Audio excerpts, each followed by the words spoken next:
Today we'll be presenting about my Danganronpa spin-off anime pitch. So I will begin with the plot of the anime. So it begins just like the game. Hajime Hinata is the main character, and he's walking to Hope's Peak Academy. It's supposed to be his first day there, and he's about to enter the doors when suddenly the world starts spinning, and he wakes up in a classroom with 15 other students. They get to talking and realize that none of them know how they got there.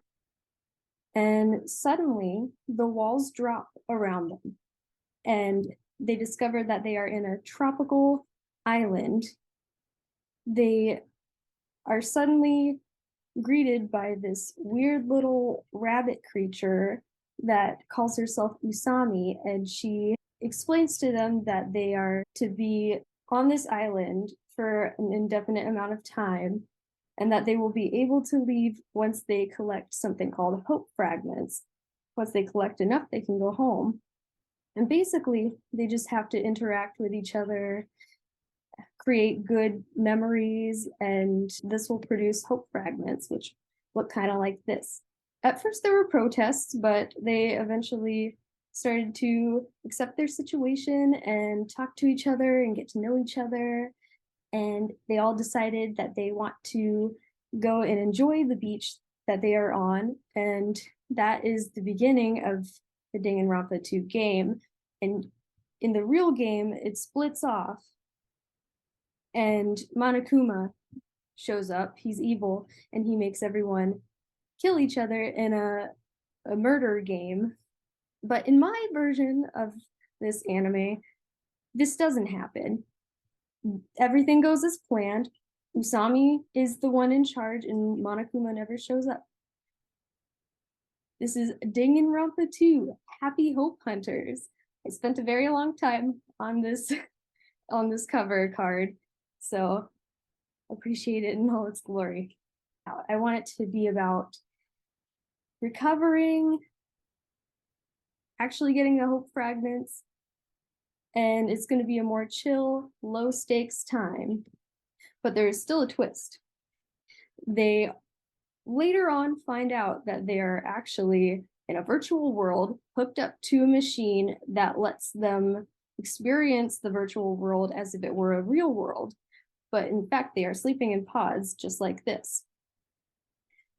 Turns out that in the real world, there is an apocalypse basically where everyone went crazy, despair took over the world, and these students were brainwashed into helping escalate that situation, and they became evil. And these other students from a foundation called the Future Foundation are wanting to reform these other evil students because it wasn't their fault. And they think that in this virtual world, if they erase their memories of the last few years, they might be able to recover them. During this field trip, these students will learn these things as they go, and it will obviously take a toll on them mentally. And they already have lots of mental health issues. If you've ever played the game and gotten to know the characters, they need therapy. All of them need therapy.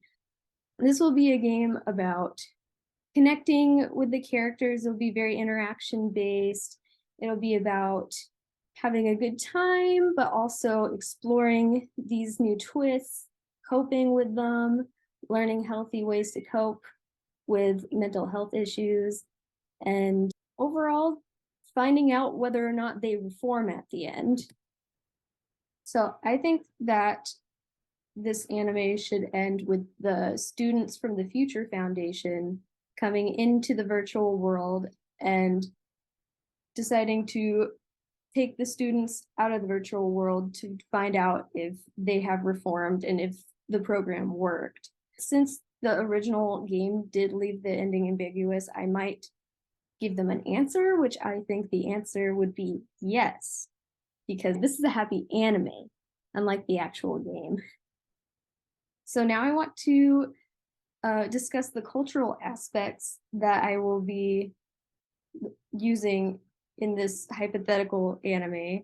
First, I researched education in Japan, and specifically, I researched mental health.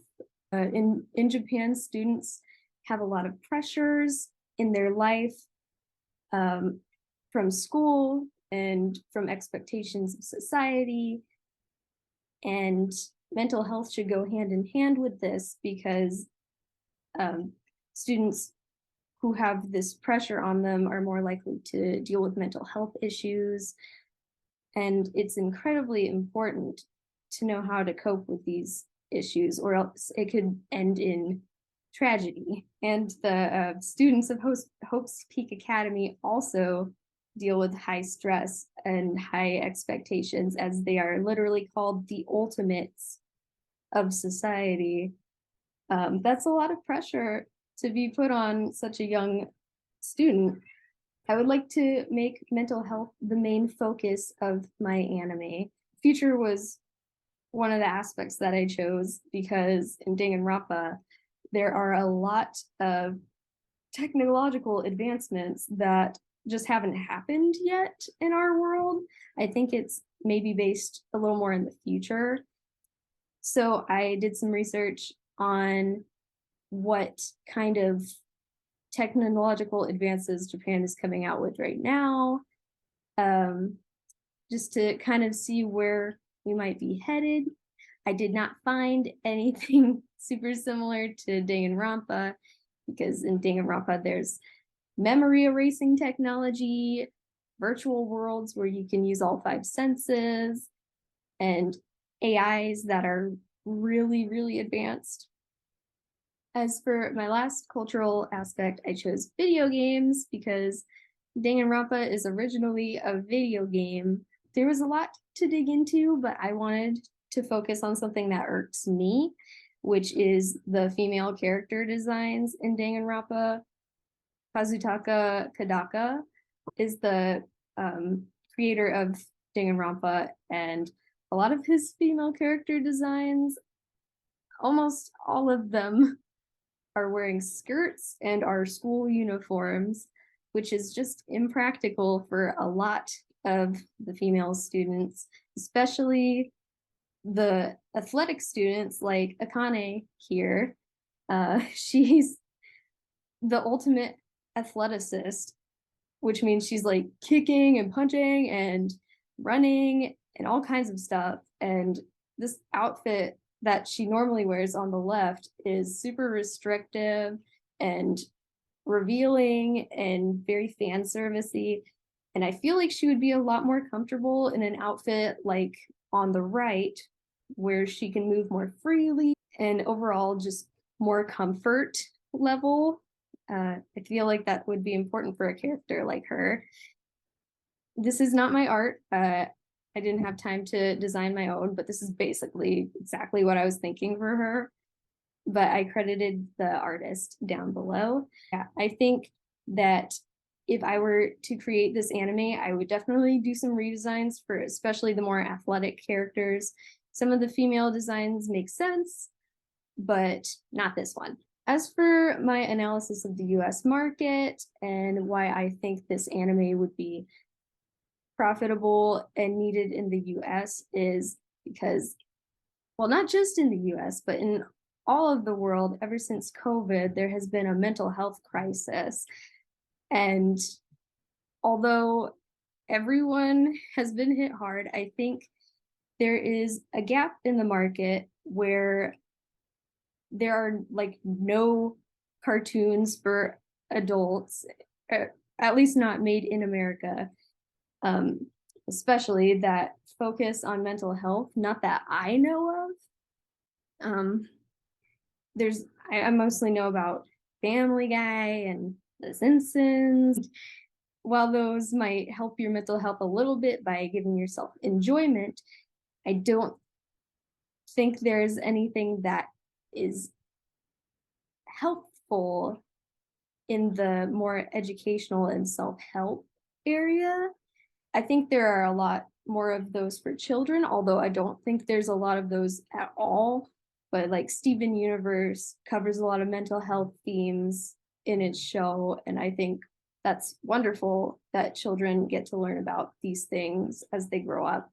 But Danganronpa is a more adult targeted series because it's mostly murder in the real games. So I think that it could make young adults feel seen and heard if there is an anime like Danganronpa that also targets people who might be interested in mental health knowledge and content. Okay. So as for my multiple choice question, I wanted to ask, how do you think mental health issues should be addressed in schools? Do you think A, it should be mandatory education on mental health, maybe in gym class? B, increased resources such as guidance counselor availability, education articles and videos, but nothing is necessarily mandatory. C, mandatory staff training so that teachers could be more helpful. D, everything's fine the way it is. And E, a mix of some of these, or maybe you have a different idea. Maybe you could comment on that different idea. I would love to know. But thank you so much for watching my video, and bye.